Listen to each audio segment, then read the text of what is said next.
ঢাকাই সিনেমার কিংবদন্তি তুল্য ও রূপালী পর্দার নবাব খ্যাত কিংবদন্তি অভিনেতা প্রবীর মিত্র মারা গেছেন।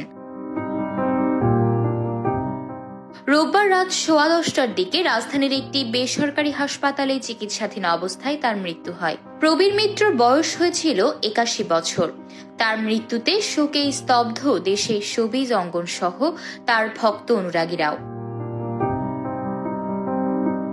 কিংবদন্তি এই অভিনেতাকে শেষ বিদায় জানানো নিয়ে শুরুতে অনেকের মনে প্রশ্ন থাকলেও বিষয়টি ইতোমধ্যেই খোলসা করেছেন অভিনেতা মিশা সওদাগর। তিনি জানিয়েছেন, ইসলাম ধর্ম গ্রহণ করেছিলেন প্রবীর মিত্র, তাই ধর্মীয় রীতি অনুযায়ী তার জানাজা ও দাফন সম্পন্ন হবে।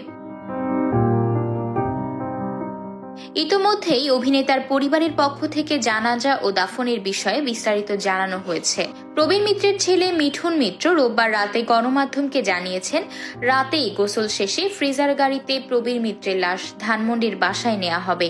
আর সোমবার বাদ জোহর বাংলাদেশ চলচ্চিত্র ইউনিয়ন কর্পোরেশন FDC-তে তার প্রথম জানাজা হবে। পরে সেখান থেকে কিংবদন্তি অভিনেতার মরদেহ চ্যানেল আই নিয়ে যাওয়া হবে। সেখানে দ্বিতীয় জানাজা শেষে জাতীয় চলচ্চিত্র পুরস্কার জয়ী এই অভিনেতাকে আজিমপুর কবরস্থানে সমাহিত করা হবে।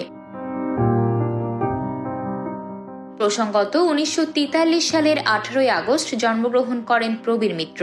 তার পুরো নাম প্রবীর কুমার মিত্র। প্রবীর মিত্র বড় ভালো লোক ছিল ছবিতে অভিনয়ের জন্য 1983 সালে প্রথমবারের মতো জাতীয় চলচ্চিত্র পুরস্কার অর্জন করেন।